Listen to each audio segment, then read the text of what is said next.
Alrighty, everybody, welcome back to the Swamp. This is the Ogre and the Ass podcast. How you doing today, guys? Eric, how you doing? Doing all right. Good. And Robert, how are you? Pretty good. How are you doing? Oh, I'm doing great, man. So for all our people listening today we have a guest speaker with us. His name is Robert Anderson.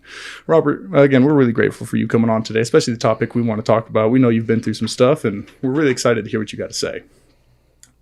So, before we get any further, let's just kind of dive right into this. So we did a poll on our Instagram, and the poll was, do you believe that addiction can be cured? Yes or no? 16 people said yes, and 3 people said no. So Robert, what is your take? Do you believe addiction can be cured? I say based on different type of addictions, yes. Other ones, no.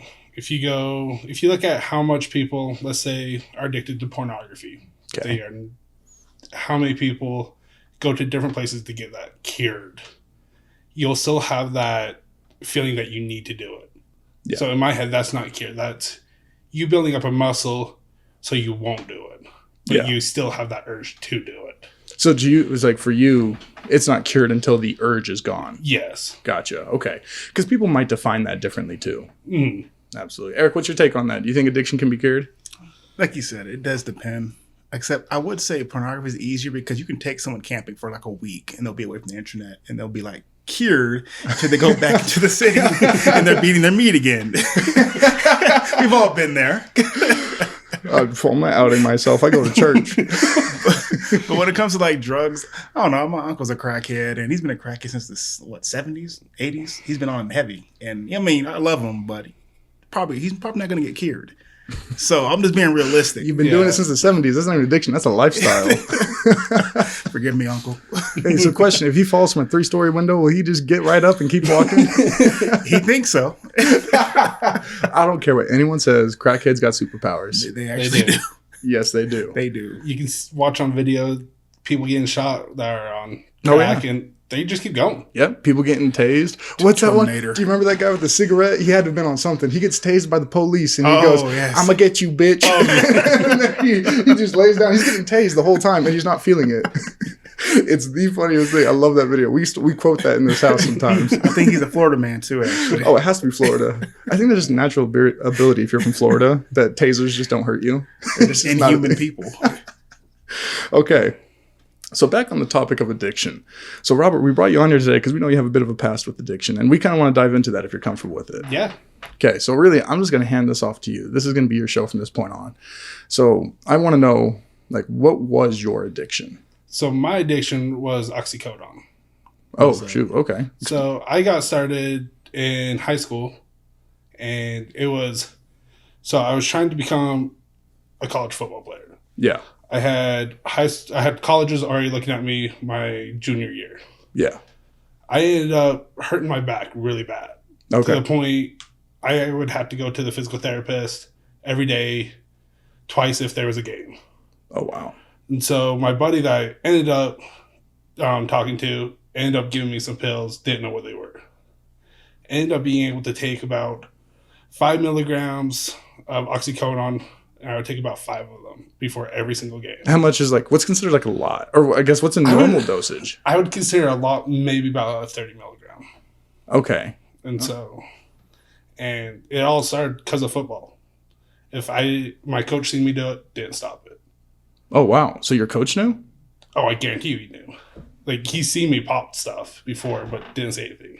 Okay. This same coach, he would see me walking around school, knew I had alcohol in my bottle. Didn't do one thing about it, because I was one of those guys. If you were good, you could get away with murder. You had it. Oh, yeah. Get out of jail free. That's still a thing in sports. Definitely.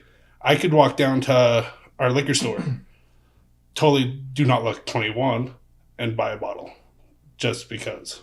I was a football player, pretty much. Where's this at? North Summit, Colville. Okay. Is that in Utah? It's in Utah. It's about 30 minutes away from Park City, 40 minutes from Wyoming. Okay, that's crazy, though. So is it a small town? Yeah, I graduated with no more than 40 kids. Oh, wow. So, yeah, small class. Exactly. So everyone knew you. They knew, the football team, right? Exactly. Oh, wow. So everyone says that weed is a gateway drug. Okay. I do not believe that at all. In fact, my mom and wife might kill me about this. I'd rather my kid smoke weed than cigarettes. Uh-oh. How come? Because in cigarettes, you have chemicals in it. Well, at least with weed, it's just pretty much a plant. Yeah. So you're more likely to get cancer out of cigarettes than you would with weed. Okay.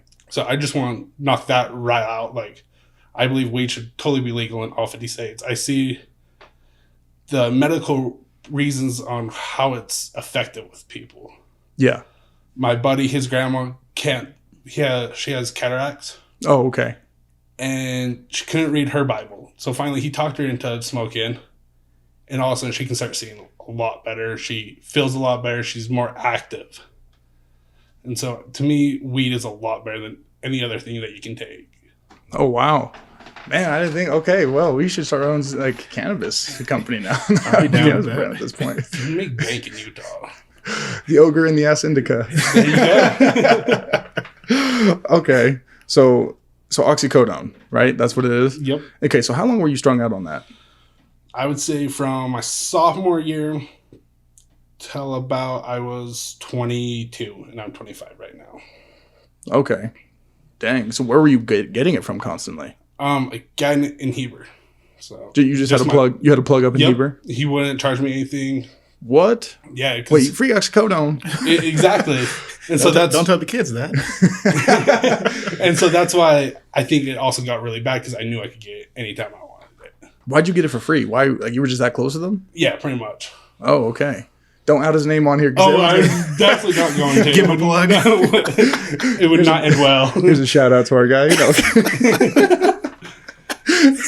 You know what's funny? He'd probably call you up in like a month or two, like, dude, business is booming. Yeah. No, it's not. Or he would get arrested, and then I'd be screwed. It's not illegal till you get caught.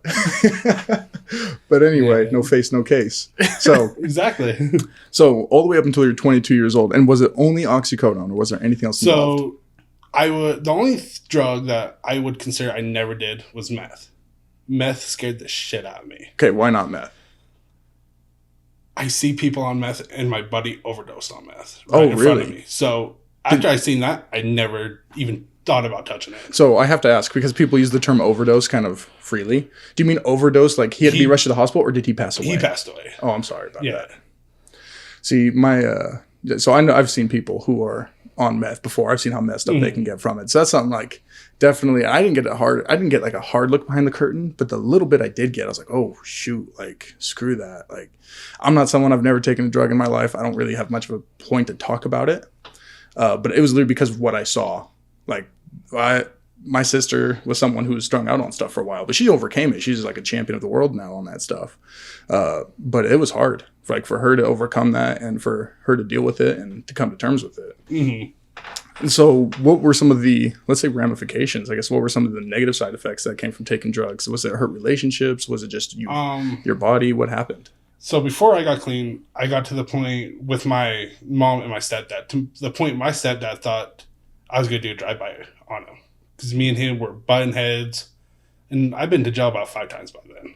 Whoa, wait a second. So like, how old are you? So at that point in time, how old are you by your 5th time I in would jail? say about 19. So by 19, you were in jail 5 times. Yeah. You've told me about some of your stories about getting locked up. Some of them are funny. Yeah. Some of them are not. Yep. So that's crazy though. So by 19, okay. And you ever seen that TV show called The Ranch? Yeah. I'm not. You fit right in. You were one of them. Like prison, like jail back then was just a regular for you walking straight in. Like, what's up, Johnny? But it's funny because I didn't go to the same exact jail every time. You got I bumped around. Yeah. Oh shoot. So okay. my mom's a cop in Heber. I've been to that one. Been to the Ephraim one twice. Been to the Salt Lake one. I want to say once. And been to the Summit County one. Yeah. Once. So you were a regular. Yeah. You learn how to make shivs and stuff. No, I learned that from my job though. Fair enough. You know what these kids teach. Okay. So that's insane though. So 5 times by 19, your own stepdad thought you were going to do a drive-by. What about after that? So there's a point that me and my uncles do not talk. Oh, okay. Me and my uncles, we are pretty much growing up together. I think they're only like 10 years older than me. Oh, that's not much. Yeah. Yeah, I was to a point in my life that I didn't give a damn about anything. And there was, so we had a shotgun that was running through our family. Yeah. I was so whacked out of my mind. I went and sold that shotgun. Like, it started from my grandpa all the way to me. Wow. And so it went through like 8 boys in my family. It was like the Anderson shotgun. And I went and sold that. After that, me and my uncles have not talked still about it. Whoa. Okay. So, but if you were getting it for free, why'd you sell it?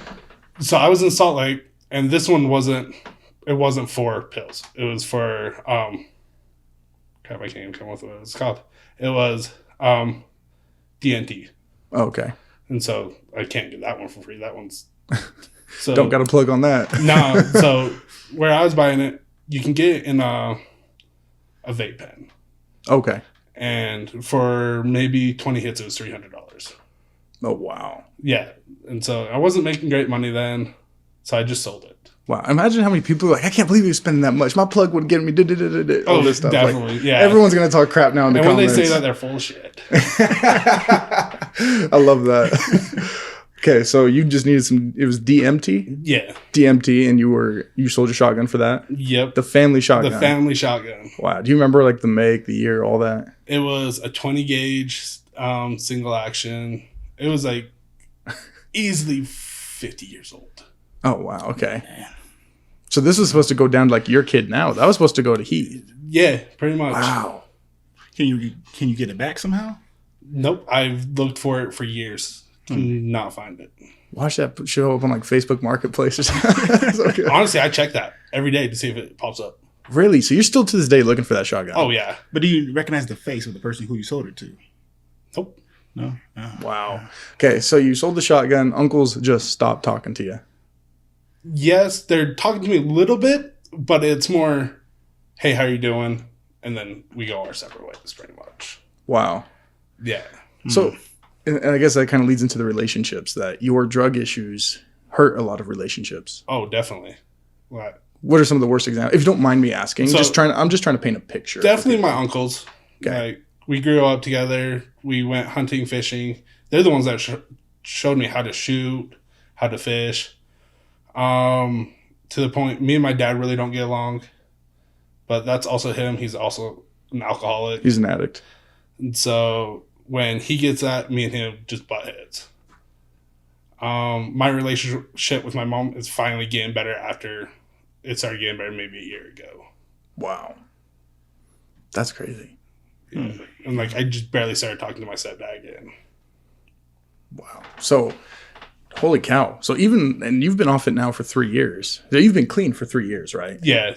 Oh, at least off that stuff. So like, Yeah. So I still drink. Okay. But like, I'm not as bad as I used to. I used to be able to work. So go to work and I would get 2 bottles of Jack Daniels. I would chug those and then I would go to the bar right after. Whoa, like you had an issue. Yeah, so I would go easily drop $300 at the bar. And when I say $300, it's not like a $5 drink. It's a $3 Coke and whiskey. Wow. And so I would just get drunk all day. Holy cow. I do got to know though, like, why did you do all this stuff? Okay, so it all started when I got a scholarship to go play for Oregon. Okay. Ended up breaking my hand and tearing my MCL. Okay. I lost that scholarship because my body couldn't handle it anymore. Yeah. Ended up being in a relationship with a girl that for 6 years. Whoa. Okay. Yeah, that's a relationship. Yeah, so 6 months. I haven't survived 6 months yet. Yeah. I ain't never made it past 6 months, let alone 6 years. Yeah, That's a commitment. So I planned on marrying this girl. And I thought everything was going good. All of a sudden, got blindsided. We broke up, and so that made me go deeper. Okay. And So it was an escape. Yeah, it was just an escape. It was a Band-Aid. And so when I finally started getting clean, I realized how bad I screwed up everything. So yeah, in that moment of when you are dealing, or I guess when you're using, did you realize the relationships you were hurting? Like, did you fully comprehend the magnitude of what you were doing to your family? At that point, I didn't give a damn. Really? I was so depressed. I couldn't tell you how many times I tried to overdose myself. Oh, wow. I didn't give a damn. I wanted everything to end. I just wanted to escape. Yeah. And so getting high, getting drunk every day helped me escape. Wow. That's crazy. And so what was the aha moment for you to drop it? So it was actually the last time I got arrested. I got arrested in my mom's jail. And the cop, like, when you get arrested by another cop and they find out your parents are a cop, they're hard on you. They tell you, oh, your disappointment, your family. Like, he just went straight to disappointment. Oh, yeah. Like, you better get used to seeing your mom through a glass. Well, this cop actually pulled me aside. He's like, I was you at this age. You can change. You just have to change. And so when he booked me, seeing my mom's face through the glass, knowing that she's doing her job, like, if you go out, hey, mom, how are you doing? She wasn't your mom right there. She wasn't my mom. She was officer. Exactly. So-and-so, yeah. So in my head, it's, yeah, if I started something up, yeah, she's going to taser me. No matter what. Because it's her job. It's her protecting her team. Yeah. And so just right there kind of opened my eyes. And when she saw me, she's like, at least I know where you will be tonight. Oh, that's hard. At least this time I'll know where you'll be. Yep. She's probably a really friendly person, I'd imagine. Oh, she is. She's an amazing mom. She's pretty much my mom and dad throughout my whole life. She had to step in as both for a while. Exactly. Like, my stepdad didn't come in the picture till I was 14. I didn't have the best relationship with my old man. So she had to be both. And even when my stepdad came into the picture, me and him did not get along. Okay. So you have this aha moment. Your mom tells you, at least I know you'll be tonight. Okay. You get out of prison or jail. Sorry. You get out of jail. Yeah, what do you never go made do? it to prison. Thank goodness. Thank goodness. A guy that I was working with, he ended up paying for me to go to rehab if I wanted it. Mm-hmm. And so he ended up paying for me to go to rehab. And I remember part of the rehab, you had to call everyone that you'd done wrong. Oof. You had to make recompense, huh? Exactly. And that reconcile those right there was the hardest part of that whole program. Like, okay. It was easy to quit everything. The hardest part for me to quit was actually chew. Oh, okay. Out of all the drugs, it was chew. Okay, so tobacco. Tobacco, yeah. And if you see me carrying a bag of sunflower seeds, it's because I'm craving it so much. Oh, okay. That I'll just use sunflower seeds because I have to have something in my mouth. Gotcha. And so, but the hardest part was making those calls. Like, calling my uncles, telling them, yeah, I'm the one that sold the shotgun. Or even calling my mom because I stole $600 from her. Oh, wow. And so, oof. Yeah. And when I called my dad, he told me he lost a son that day. Are you wait? So you're trying to fix yourself, and you call him to reconcile your relationship, and all he has to say is, "I lost a son." Yep. Wow. Then again, he was drunk. You called him in that moment. I mean, Exactly. So that holy cow. Good timing. Anyway, you know what? Yeah. Okay. Keep going. This is crazy though. And so just right there, him doing that showed me what not to be as a dad. Right now, I take my fathering advice from both my grandpas that have stuck by me no matter what I've done. Yeah. And so they were there to help me get clean. They were there to show me hard love when everyone was trying to baby me. Oh, you're okay, you're okay. They pretty much told me, no, it's time to suck it up. You did wrong. You need to own up to it. Hike up the skirt and do your job. Exactly. Yeah.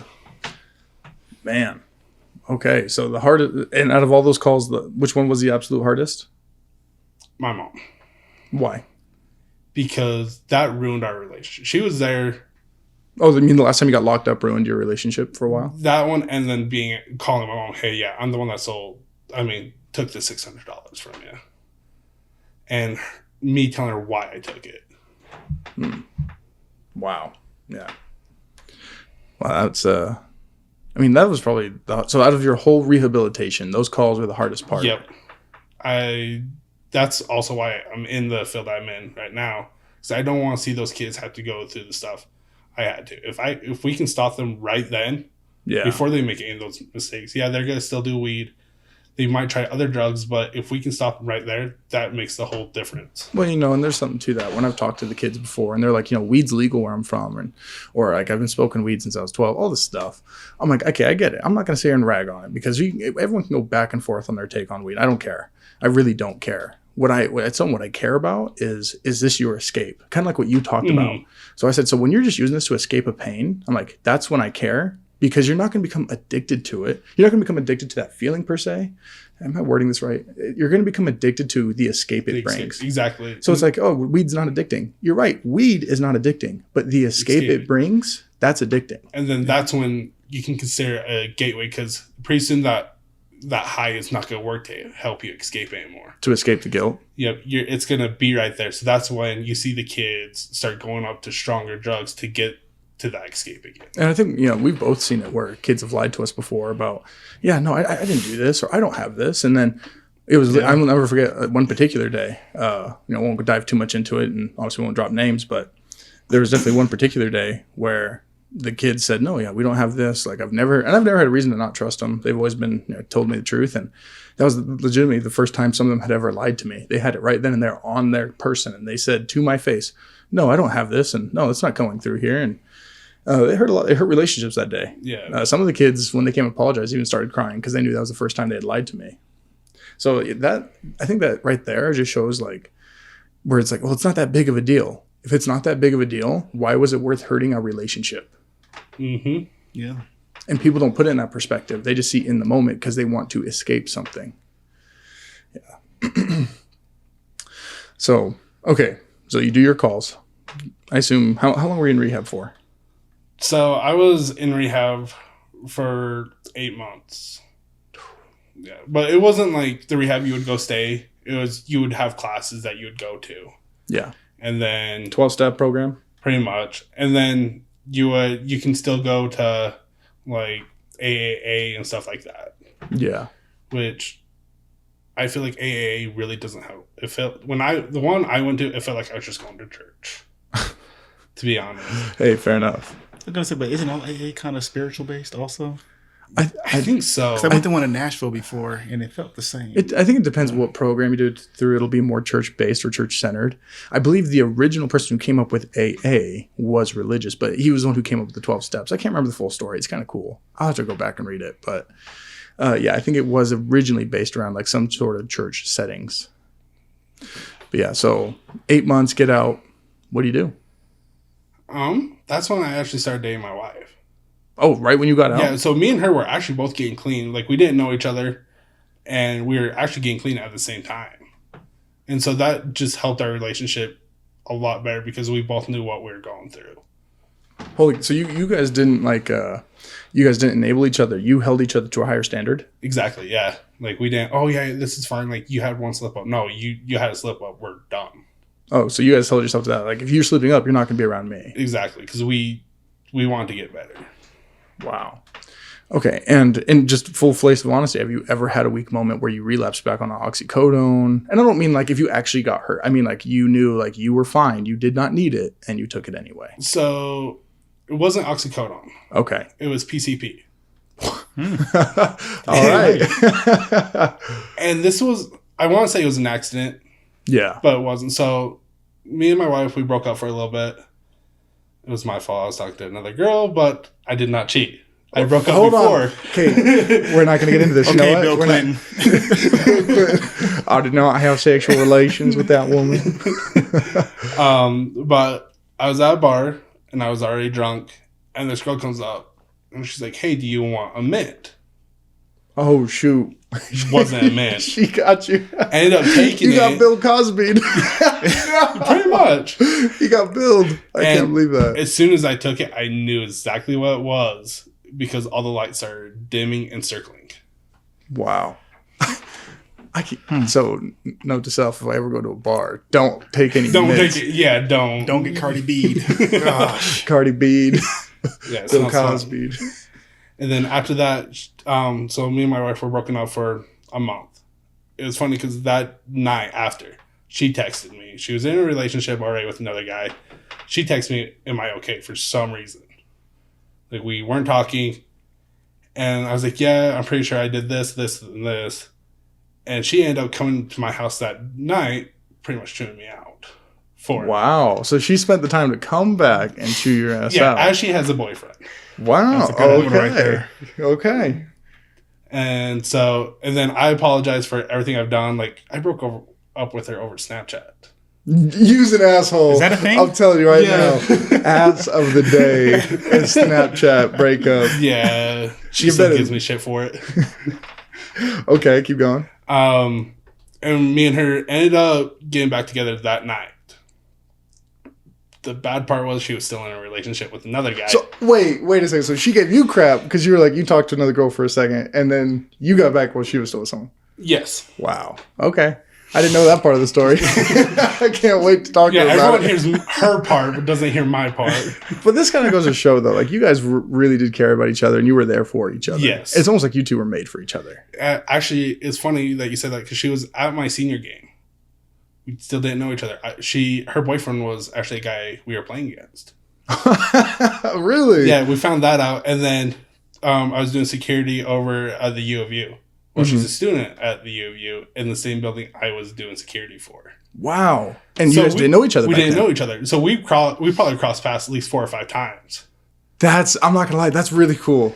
I didn't know that about you two. Yeah, and we ended up talking to each other on Tinder.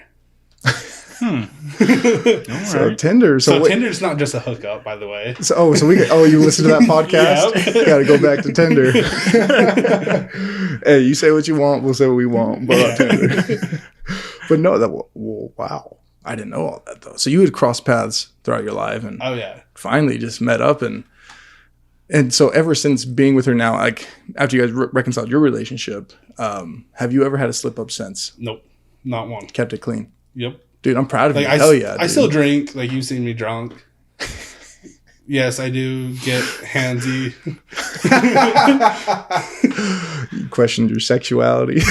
Oh, my wife says that too. Like, if JJ Watt was here, yeah, He was just in Park City. I know. Yesterday. You know how mad I was. He was in that- Park City yesterday. Oh, I know. Oh, trust me, I know. I literally had to thought work. about. I thought about calling you. I was like, dude, he's in Park City. Let's just go drive around until we find a big dude. You don't think I knew he was in Park City? No, I assume you stalk him. Oh yeah, I do. Okay. Wow. So your whole story of like recovery, how long was that? So from the moment you got locked up by your mom Mhm. to your last time using, what's the time span you think? A year. Took you a whole year to get completely clean. Yep. And I don't Like, what do you consider clean? Because I still have urges to go and do all the dumb stuff. if I did. were to test you right now, would you test positive? For Oh me? yeah, I would definitely. You test positive for Oh something? no. No, Okay, Rob, you're defeating the purpose of this. No, I would definitely test negative. Gotcha. But you still get those urges Oh, definitely every day. every day. Every day. Like, what's your trigger? It just comes. Yeah, like I can't come up with anything. It Like just be like, if I'm stressed, oh yeah, it's that. But there's days like, oh yeah, it sounds good to get high right now. yeah, I have nothing better to do. I feel you. So just that right there. So with how much I work, I try to, and on my days off, I try to stay occupied so I don't think about it. Oh yeah, and you got a newborn kid right now, and Yeah, so that helps. he takes up a lot of your time. Yeah. Okay, so let's transition this a little bit because now we've been talking about your history, but I want to know kind of like what you would say to people. Because like right now, let's say your son came to you and he's like, Dad, I got offered Oxycodone. I guess, and you don't have it in your hand, he still has it. Mm-hmm. What would you tell him? Because he's on the fence about taking it. What would you tell someone who's on the fence of taking it? I would tell him my story about it. You'd sit him down and just like tell him the whole thing. Yep. Like I was talking to my wife, if my son ever decides to do stuff like that, I'm going to be straight up, hey, this is what I went through. You do not want to go through. I can't tell you what to do. Well, I can tell you what to do. But Sure. if you do that in my house, you're not going to be welcomed here anymore. Yeah. And so why is it that you would take that approach? I feel like the more you cuddle addiction, the more likely they're going to use it. You're not doing it because you don't love him. You're doing it because like you're not being like that strict because you don't love him. You're doing it because like there's a no tolerance policy on this. You coddle it, it sticks around. Exactly. Because the kids will feel like, oh, okay, I did it once.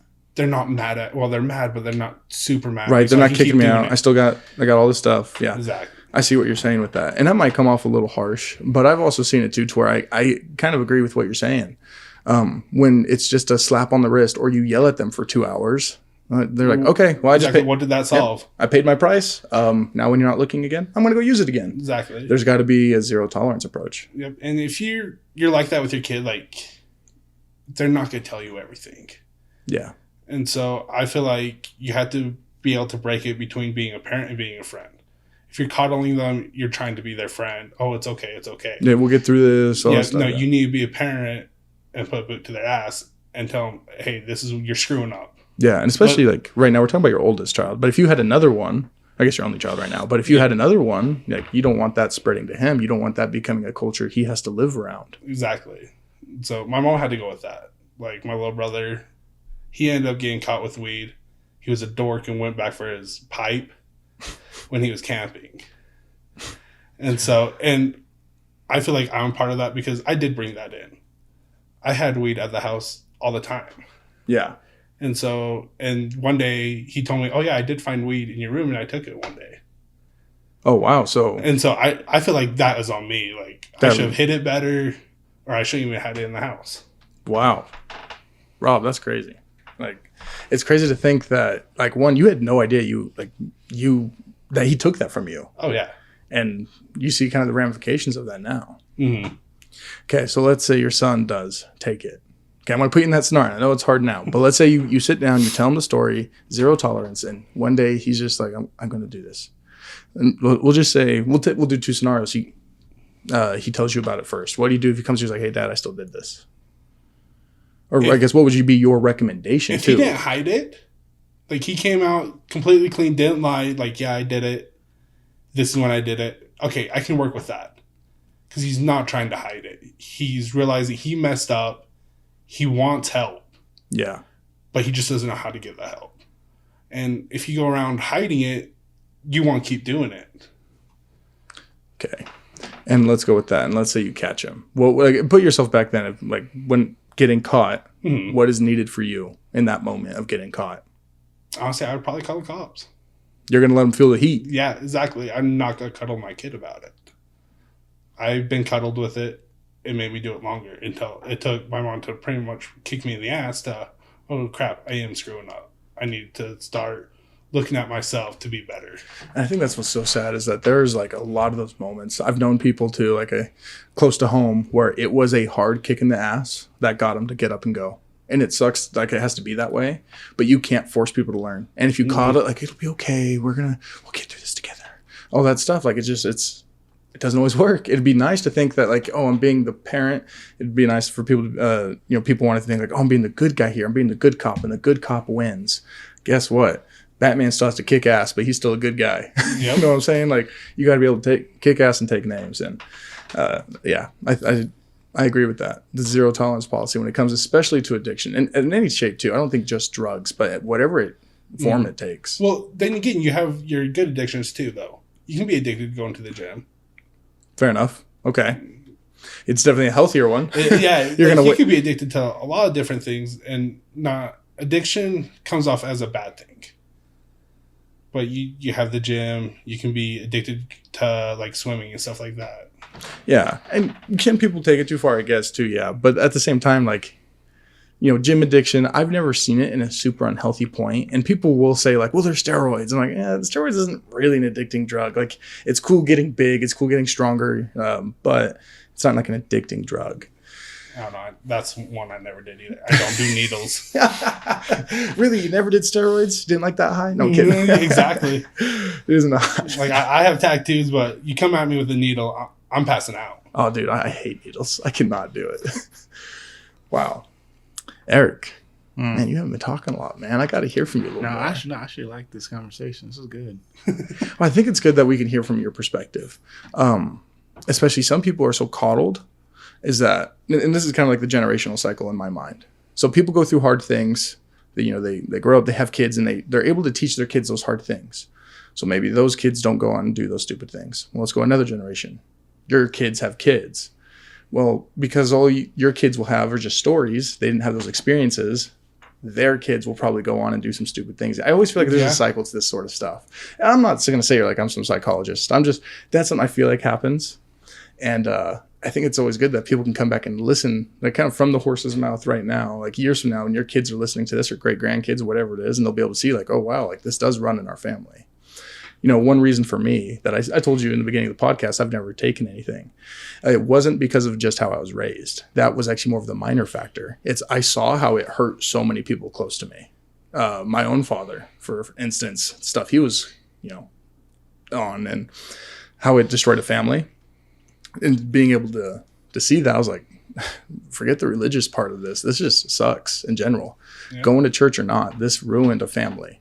And so for me, I'm like, and I'm not going to act like I'm different. I've seen it in so many close family members. And I'm like, okay, clearly if they have an addiction in them, or the fiend, as I call it sometimes, I'm not going to act like I'm special and be like, no, I can do this one time. And go, no, I can't. I'm not going to me, that's a price not worth paying. And see, that's interesting that you said that, because most people that I've talked to, their parents are addicted to drugs, and so they have easy access to it. Yeah. So they're using it too when the parents are high. So that's interesting that you said that. That's like the first time I've ever heard someone say, yeah, like the reason I don't do it is because of my family. And like I said, there was close enough people to me. I'm like, I probably could have or snuck something or found something very easily. I don't think they would have just given it to me. We weren't, my siblings and I weren't that close to where they would have helped me with something. But the fact that it was that close to home. Exactly. And once you're stung out of your mind, you really don't know what's going on. Oh, yeah. Absolutely. Man. Yeah, no, that's just, it brings into perspective, I think, for hopefully the people who are listening about what drugs do. And if there are people listening to this who have been strung out on something or have had family members, like they know how damaging that is to the family. In some ways, you want to be like, I feel like I was robbed of a childhood. Like it almost feels that way. And maybe not for everybody, but I know for me a little bit. I had moments I was like, man, like I see all these other people who are able to be in a fully functioning family, who are like, they're all together, they're having fun, they all get along, at least on the outside. And, they probably fight and stuff on the inside too. Say, you don't know what's happening behind closed doors. But let's just, for the majority of the time, where it looked like that, even people I spent a lot of time around, it was at least functional to an extent. Where with mine, I was like, man, a lot of dysfunction. I can't go out and be like, hey, let's throw a football around. Like, it was just me. Mm-hmm. My mom was a single mom for a long time, and kind of the same thing as you, having to build a relationship with my stepdad it took some time. Mm-hmm. But it was definitely a good journey now. But I saw like where we all had to start was we had to be broken up first. And that sucks doing to kids. Speaking from that point of view as a kid going through it. Yeah, that's definitely the worst part. Seeing other people being able to live their lives like the way you wish you could. Mm-hmm. So, Robert, I want some advice. Let's say I'm someone right now, I'm struggling, but you don't know. I'm on the other side of this, okay? Now, I am the listener. Okay. What are you going to tell me right now to give me advice about drugs or about staying away from addiction or getting clean? What is your golden advice? If you have to do it, make sure you're in a secure place and make sure that you are willing to have a crappy life for it. So sit down and make willingly now make those decisions. Yep, write down what you like and cross them off, because once you start using, they're gone. They'll eventually fade away. Yep. And the fact is, some of your relationships now aren't fixed completely. No, and honestly, I don't think they'll ever will be. Wow. So, wait, I got a question about what do you say to the people, though, who should, for example, help out a crackhead? Let's say, my cousin's on crack. How should I approach? Not that he's on crack. I'm just saying, what if he was? If he was on crack. I would say don't judge him. That's fair. I'm very judgmental. Be there for him when he does decide he wants help. But don't coddle him for it. So don't be like, hey, man, it's going to be okay. Look, we'll get through this. Just plan on saying, you're an idiot. You're a dumbass. What's your way of changing? How can I help you, but also not be an anchor to you? Okay. And I feel like that's something that we talked about once. So we had Arthur on, a therapist, and he talked about making it a team thing. Now, he talked about it in a different aspect, but I still think that applies here, a team. Mm-hmm. So again, Eric, you find your cousin, maybe you're not actually cracked out, but hey, we don't judge him. They all straight. He's going to get a phone call from his cousin. I know, right? What the hell are you telling people my business for? So, and I think it's approaching it with that we aspect. Okay, so you messed up, you're a dumbass. So what do we do now? I think would you recommend that's how someone takes that approach? Yeah. I actually like that. And the reason I brought that up is because I've noticed, this is last week, I was at work, right, with one of my coworkers. She's a mom in her 40s. And her child is a drug head. And I call him a crackhead. That's what I grew up calling him. Yeah. And she kind of took offense to that. She didn't jump down my throat. But she did say, I don't like that word crackhead. Please don't use it. I'm like, oh, I'm sorry. I didn't think you would take it offensively. So I'm trying to be like more I would proper say, with the approach. If it's the family member, definitely don't be calling a crackhead. Like, be there. That's the people you want to coddle. Is because they are going through that by themselves sometimes. They need more help than the actual kids or people that are using. Because the people that are using, they know what they're doing. They know they are destroying relationships. And if they want to fix it, they will finally fix it. But be there for the family that has no control in that kid. Okay, that's actually good advice. Like I said, I'm very flippant. I didn't. Yeah, I didn't think about that though. The collateral damage of that. Like we talked a little bit about it, but more from like the addict's point of view. Mm-hmm. But being able to take a step back and actually trying to put yourself in that position. Like I talked about it from the kid's perspective, but think about like a mom having to watch their kid go through that. Did your mom ever talk to you about that? Like what she dealt with, some of her emotions? She got to the point, yes and no, because she almost got divorced from my stepdad because of this. Oh wow. Yeah. Because me and him were butting heads, and she was tired of being the middle person. She was tired of defending you, but she felt like she had to because she's the mom. Exactly. The mama bear came out. She was she was trying to protect me from everyone. And so that probably hurt other relationships that I don't even know about that hurt relationships with her. Yeah. Wow. I think you're doing good now, though, just coming back to, kids and helping them out. Oh, definitely. Yeah. And honestly, if it wasn't for that cop, I probably wouldn't have done this. Really? I tried to use my story as something that can help other kids. Like, I hear kids, oh, you don't know how it is to be in a treatment center. Yeah, I've been in jail. I've been to rehab. Yeah, it's not the same thing, but I know how it feels to not be able to do what you want, not to get what you want, and not to be able to talk to your family at the same time. Wow. Yeah, so you really know what it's like. Somewhat.